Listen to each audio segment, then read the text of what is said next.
Welcome to the final day of CIFF43. This is CIFF Speaks, the official podcast of the Cleveland International Film Festival. I'm Dee Perry, and I'm joined by producer Aaron Spears.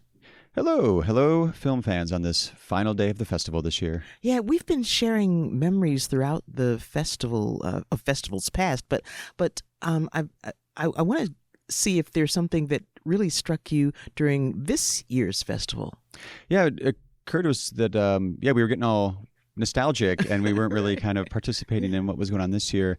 And of the films I saw this year, there were some like kind of reoccurring themes, but my strongest memory for this year is definitely going to be this show and recording with you, Dee, because I'd heard you for so many years on the radio and heard your festival coverage that it was just an absolute pleasure to actually be able to sit down and create something with you in a medium, radio, that I love, about my favorite medium, which is film, as well, and also my favorite festival. So I just want to express my gratitude officially on the air. Likewise to you.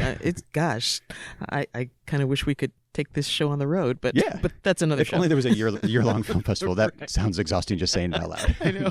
Already exhausted enough, but there's still the rest of this final day. Yes. And it's going to be a busy day in downtown Cleveland. It is, as we've been reminding everybody every episode. It's a major cultural event in a bustling downtown environment, and there's no better example than today, where we have the final day, which everyone is clamoring to get out to.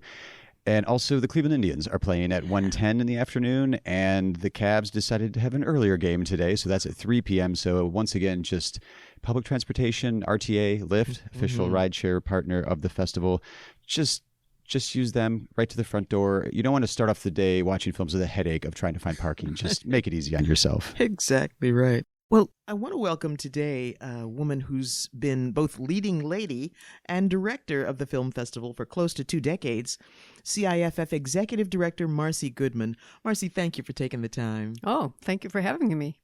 I want to start by talking about something that I don't think you and I have discussed before, which is how and when you were first welcomed to Cleveland International Film Festival. When was 1987?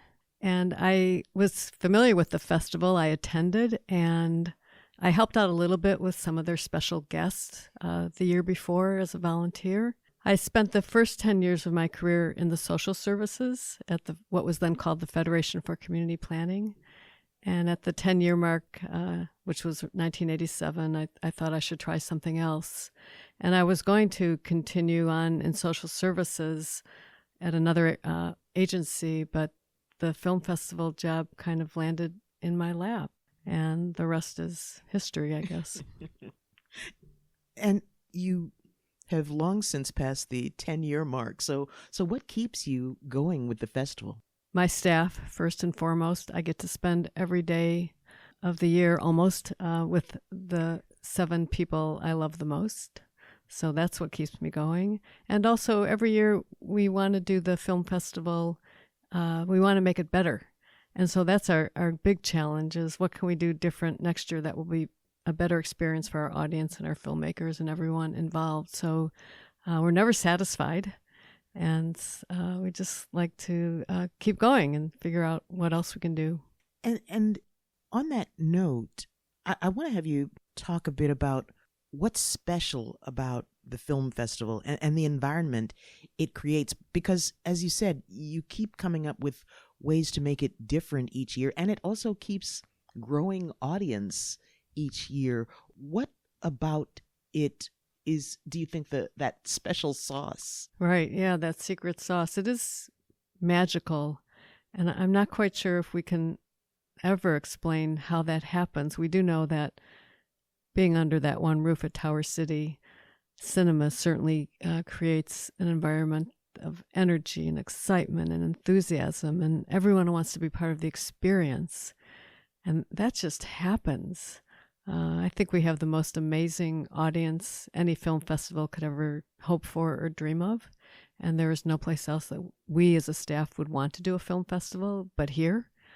And so it is very special, but I don't know how it happens. Sometimes you just get lucky and all the right elements are coming together, and the right town, the right staff, the right selection of films as well. It's a very wide, diverse kind of reach that the programming has as well. As an entryway, at least for me as well over the years, just finding, I didn't know that Kyrgyzstan had made a film, and I got to see it at the festival, and I checked that country off my list of countries I need to see films from. So it's a welcoming environment, even for newcomers as well. Even the first time I went, it was immediately striking up conversations in line with people I'd never met before about films I've never seen, and getting recommendations. And it's just immediately welcoming, I think. I agree completely. And we often say that a film festival is a great equalizer. It doesn't matter if you come by yourself or with 4 other people.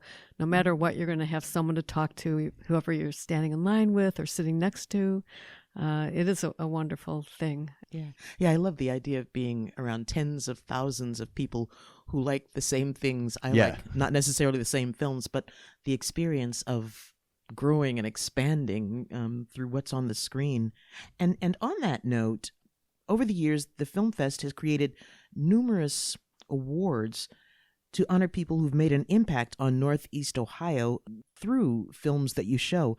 There's a new one this year, and I wanted to have you talk about Dreamcatcher and the individual who inspired it.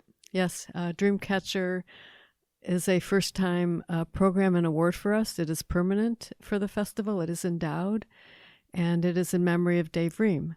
And Dave was a long-time and beloved member of our board of directors. He was on the board for 25 years, and he died very suddenly in December of 2017.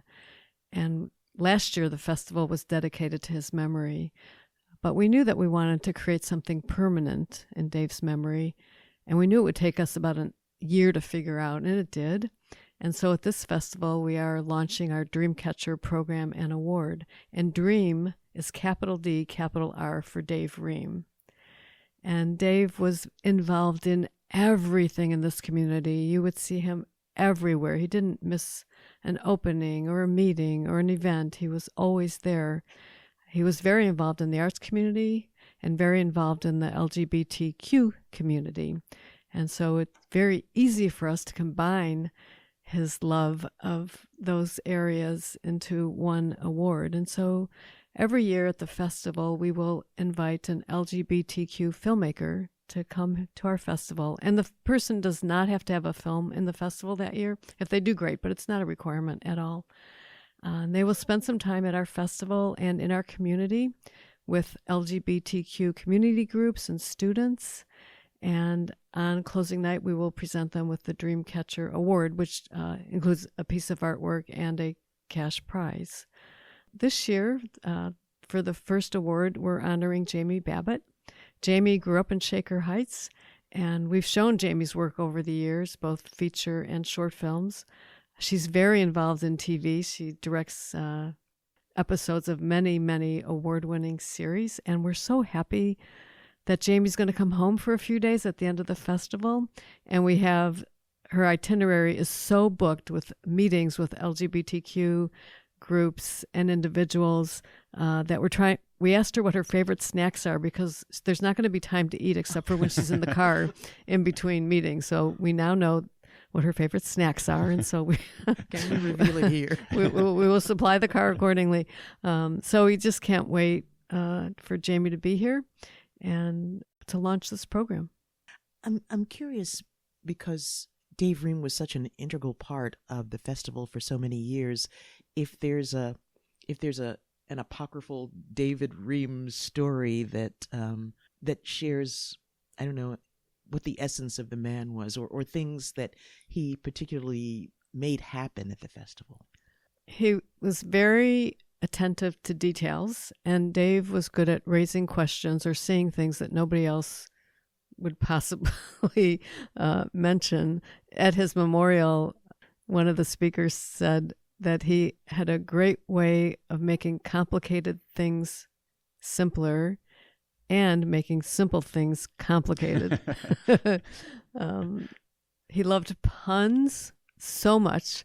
Every opportunity he would come up with a pun, both in person and on email or however we were communicating. And the Dreamcatcher seems like just a perfect way to keep honoring his legacy. I hope so. That is our intent. I would like to believe that he would be pleased with what we are doing. Marcie, thank you so much for taking the time to tell us about the award and just what's going on with the festival in general. Keep hanging in there. Thank you. It's been a pleasure. Many thanks to Marcie Goodman for telling us about the Dreamcatcher Award. And up next, we're going to hear from the inaugural winner of that award. Jamie Babbit, welcome. It's good to have you with us on CIFF Speaks. Thank you. Very happy to be here. So I want to start with the basic stuff. Like, what got you interested in making films? And then how did you prepare yourself to be in the industry? You know, I got interested in theater first. And so I grew up in Cleveland, and I went to the Cleveland Playhouse when I was a kid and took acting lessons. And so every weekend, probably from when I was about 8 years old until high school, I was involved with the Cleveland Playhouse. So I did acting lessons of all different kinds, met so many amazing actors. And I also, in high school, worked at the gift shop at the Cleveland Playhouse. So I knew I wanted to do something in the arts, and I thought something in theater. And at Shaker Heights High School, I was involved with the Shaker Theater program and did a lot of the plays. And by my senior year in high school, I started working behind the scenes.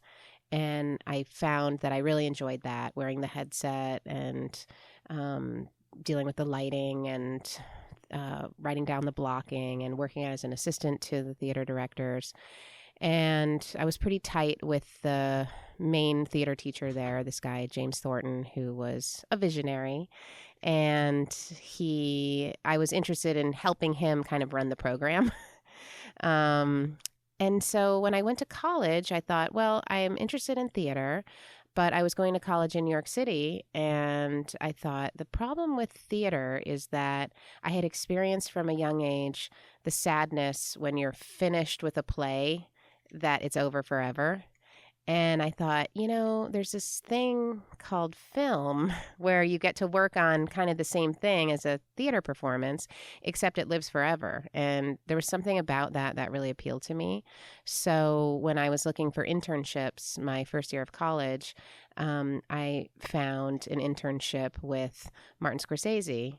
And so I worked at his office once a week when I was in college, and he was making a movie called The Age of Innocence at the time. So that was sort of my first look at what it was to be a film director, what that life was like, and it was very appealing. And I thought I probably will never be as successful as Martin Scorsese, but this seems like a cool profession, and he can still watch his movies that he made 40 years ago, and that I found very satisfying. Did you get to spend much time on that first set on The Age of Innocence? So I worked on The Age of Innocence in the office, and I never, ever got to go to set. But that's what it's like being at the bottom. When you first start out, you just are the runner and do whatever they ask you to do. So my jobs were to go to the natural health food store and buy bottles of laxatives and give them to the director, and to buy peanut butter and jelly and Wonder Bread, which was the sandwich of choice that Martin Scorsese has in his trailer while he's making his films. So I learned a lot about directors in a very bizarre way, but it's funny because I've come full circle. Now I'm a director, and I have an assistant and an assistant's assistant, and I find myself asking for the exact same things. So peanut butter and jelly is your sandwich of choice? Peanut butter and jelly is my sandwich of choice. That's funny. Yeah, it's because it's mobile. You can take it on the go. You don't need a refrigerator. It's protein, it's sugar, and it just makes you so you're not hungry. And you're so busy and you're standing for 14 hours a day, so you really don't have time to eat. And just the anxiety level, I understand the laxatives. And it all comes full circle. So now I understand. That's funny. Well, it seems like your most pivotal early job was as a script supervisor on David Fincher's film, The Game. Describe what happened for you as a result of your work on that film. So after I graduated from college, I thought I should probably move to Los Angeles because there's a lot more opportunities there for directors. And so I moved to California and I went to a film festival because just like the Cleveland Film Festival, it's a great place to meet other people who are starting out and who love movies. And so I went to the LA Film Festival and I was in the audience for a movie. And I was introduced by a friend of a friend to a producer. And I said, "Oh, what do you produce?" And she said, "Oh, I'm producing this new movie. It's called The Game. And my husband is directing it, David Fincher." And I said, "Oh, well, I just moved to California and I would love to be considered for a job on it." And she said, "Okay, well, what do you do?" And I said, "I'm a script supervisor." And she said, "Okay, great. Come to the office on Monday and we'll interview you." So I didn't really know much about script supervising, but the reason I lied and said that I was a script supervisor is because when I was working on other movies in New York as like a lowly intern, I noticed that the only woman on set was this job called script supervisor, which is sort of like I had sort of done it in high school. It's stage manager, basically, where you like write down the blocking for the actors and you help them with their lines and that type of stuff. So I thought it's very clerical. It's kind of like the secretary to the director, and I could just read a book and figure it out.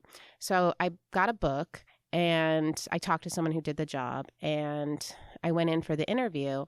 And David Fincher at the time was like a big music video director, Madonna and all this stuff. And he's very confident, shall I say. So he actually never asked me any questions in the interview. He just talked the whole time. So it was perfect because I really didn't know what the job was anyway. So I just was polite and like, "Oh, great. Yeah, sounds good," and stuff like that. And so at the end of the interview, the wife came over and she said, "Well, how did it go?" And I said, I think it went okay. And she was like, "Okay, great. I'll call you after I talk to him and, see what happens." And the next day they said, "Okay, we want to hire you." You were a good listener. I guess so. So I worked on the movie and I was reading the how-to book at the same time as I was working on the movie. But we really got along and his wife was super cool. And I knew that I wanted to make a short film. And so I asked his wife, the producer, "Hey, is it possible for me when you guys have leftover film at the end of the movie, can I use that film to make a short film?" And she said, "Yeah, sure. No one's asked for that before. We'll have leftover." So I got all that leftover film. And so right after the movie, I made my first short film and used a lot of the people on the crew who had become my friends because we were working together. And so that was a short film called Sleeping Beauties, which then ended up going to Sundance and sort of like launched my career as a filmmaker. And I was curious because I saw that story somewhere. If you hadn't had access to that free film and those other accessories that go with being part of a film, would that have much delayed your ability to make your first short? I think it always helps when you're making a short and you're starting out to just have support. So I'm hoping that I would have found another way to get what I needed to get to make the film. But of course, it helped so much to have that free 35 millimeter film. I shot at Paramount because I had been working every day with Michael Douglas. And I said, "Hey, can I shoot at Paramount?" And he was like, "Sure, I'll write a letter." So just asking a lot of important people. Also, by the way, I did a great job on the movie. So I think they thought I was smart and that I was nice to work with. And so I think I was kicking butt every day on the movie. And I was well liked. So I think because of that, they were willing to help me out. And I think it was so easy for them to help me because they were so successful. So I just had the confidence to ask because I worked with them for 6 months. So thank God. And I do think that was a huge start. It's funny, though, because I've also talked to people recently who say, "Yeah, and then I showed my movie to my mentor and my mentor said it was bad," or something like that. And that actually is what happened to me. So I got all this help for the short. And then I remember I had a version of the short and I showed it to David, who was my mentor. And he was like, "Meh, I don't know. not great. Hmm. So I feel like it's actually important to ask your mentor for things and really let someone mentor you, but not take it so seriously that you quit. Because I remember when he said, I don't really get it. I was like, you know what? You're not really the audience. I mean, I didn't say that to him, but I'm thinking this is like a lesbian short film about two girls finding each other when one of them is sort of in a bad codependent. It was just like very emotional and very lesbian, and it was a fairy tale. It was like the opposite of everything he ever does. Like his work is very masculine and like murder and blood, and that's not what I'm interested in. So I was so grateful for everything that he did to me, but luckily I didn't let his approval define who I was, because I also knew I was smart enough at the time to know you have to become your own artist, and you can't just put all the eggs in someone else's basket. That said, your first feature as a director was But I'm a Cheerleader, which was an outgrowth of that short in a way. And the script is credited to Brian Wayne Peterson, but the story is very much a product of your imagination. So I wanted to have you talk about what you wanted that story and that film to say about your goals and your vision as a director. I have never been a good writer, and I think I've also been realistic enough to know that I have certain strengths and certain weaknesses, and I don't need to do everything. So I took a class at UCLA Extension when I was living in LA, and I was like, what do I want my first movie to be? And I thought, it would be great to do a movie about gay rehab, because I basically grew up in a rehab because my mom ran New Directions in Cleveland. And so I know a lot about rehab culture. And then I was also a lesbian, so I thought I should use that part of my identity. And so gay rehab seemed like a good mix of all those things. So I did a lot of research on it, and then I took this class at UCLA, which sort of was structure. We had to finish an outline by the end of the class. And so by the end of the class, I had the first act, the second act, the third act, and a list of all the characters and who they were. So I knew that I had this short and had just gotten accepted into Sundance. And so I basically just started asking around. I was new to California, and said, does anyone know anyone who went to one of the graduate writing programs at like UCLA or USC? Because there's a lot of film schools there. And it was literally at a party. And this girl was like, yeah, I went to USC writing program. And I was like, oh, would you be interested in looking at my outline and maybe writing a script for free for me? And she was like, sure, I'll look at it. And then she looked at it and she was like, nah, it's not really for me. But there is a guy in my class who wrote a gay football movie for his thesis script. And he's actually working at USC now as an assistant. So you should contact him. So I had coffee with him and just said, look, this is a gay cheerleader movie. Would you be interested? And I have a short, hopefully, that it would be a good place to, try to get the money for the movie. But you would have to be finished with the script in like 3 months. But here's the outline and here's the characters. And so he said, yeah, I'll do it. I mean, I'm working as an assistant and my dream is to be a professional writer. So this is a good opportunity. So I basically just gave him the outline, finished my short, went to Sundance, and he FedExed me the script at Sundance. Wow. So, and I did get financing when I was there. That's outstanding. Yeah. I was curious real quick, what you were just describing is kind of using your own personal experience and your own personal perspective. What made you gravitate towards comedy for But I'm a Cheerleader rather than, I was thinking this past year, the theater I work at, we were showing like Boy Erased and some other more like dramatic, conversion therapy stories. What made you go more towards comedy rather than drama, or was it even a conscious decision there? Yeah, it wasn't really a conscious decision. I feel like the tone revealed itself. To me, I always felt like Cheerleader was very emotional, and so that was important, that there's emotion. But I think I myself just use humor as a way to deal with kind of messed up things in my own life. Sure. And it's just a family tool. So for me, it was a very natural extension of how to talk about stuff, was to use comedy. So yeah, it was definitely not conscious. It was just, it felt like a natural extension of me. And I feel like I always gravitate towards dark comedy for good or bad. It's just what I like and what I gravitate towards. So at that time, I was really influenced by Tim Burton and Edward Scissorhands. I had really liked that movie. And then there was also a French kind of trans movie called My Life in Pink, which I had just seen. So all those things really influenced Cheerleader. But yeah, I never consciously said comedy or drama. It was just, I'm more interested in comedy. I just like watching comedies, Sure. but I also like things with bite. So usually my movies have both. And you've been someone who's been able to segue back and forth between lots of television and between feature films as well.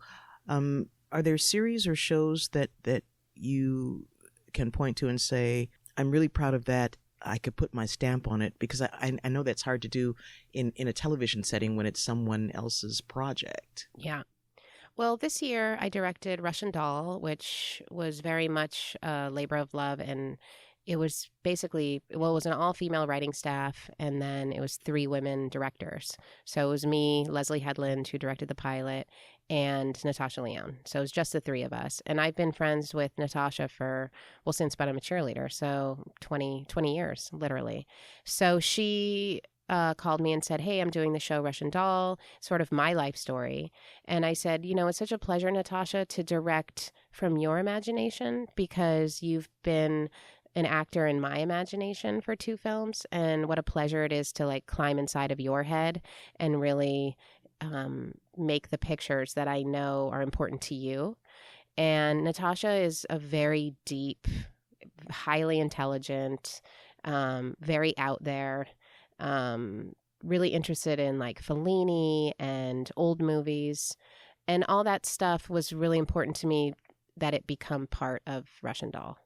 So I feel like I was really blessed to know her so well and know what she was interested in, so that I could read those scripts and think about them through the lens of this person I knew very intimately for 20 years. And she is really amazing. Actually, if you ever listen to Mark Maron, she has she did an interview with him, and she talks about her struggle with addiction. And she was a crack addict, she was a heroin addict, and Russian Doll is so influenced about her recovery coming back from all of that. And because I had been part of that journey with her, and she talks about it being like, it is like a David Lynch movie or like a psychedelic experience, to be completely out of your mind and then sort of come back into reality. And it was like Rip Van Winkle for her, because she was 10 years homeless. To come back to the world. And Russian Doll, although it was about this kind of metaphysical thing, to me it was very autobiographical. So it was a fun thing. And I feel like directors, we have to read the script and then put images to the writing. And for me, having that intimate connection with her, I was able to really see the pictures in the words, and that's what my job is. Well, you are here as part of another job to to be the recipient of the Cleveland International Film Festival Dreamcatcher Award. Were you told about the person who inspired the award, David Ream? I am so excited to be the first recipient of this award, and what a wonderful thing that he and his family have done to bring a GLBT person to Cleveland to speak to the community here. And I've always felt like an advocate for the community, as someone from this community, as someone who cares about queer visibility. And I do not know David Ream. I did not know him. I have a feeling my mother did. Because my mother was very involved with the festival. And my mother actually, when she died, she put in her will that she wanted money to go every year to a GLBT filmmaker at the Cleveland Film Festival, a short filmmaker, because that's what I was. And that was an important cause to her. So she cared a lot about the festival. She cared a lot about GLBT things. She's been arrested a bunch of times in Cleveland for GLBT rights. And what sorts of things have you been doing in and around the community during this whirlwind visit? So I get to go to speak at CSU and at CASE. So that'll be today. And then I just was at the Metro Health Trans Job Fair where they had a wonderful keynote speaker. And so I get to do a lot of outreach with the GLBT groups in Cleveland. And it's really fun for me as a member of the community to actually learn about the community in Cleveland, because I really came out once I was in New York and California. So to come full circle back here and learn about all the outreach and community services that there are here is really wonderful. So I'm happy to learn more about the community myself. I guess finally I wanted to wrap up with the award is Dreamcatcher, and it is as we mentioned based on the life and activities of David Ream.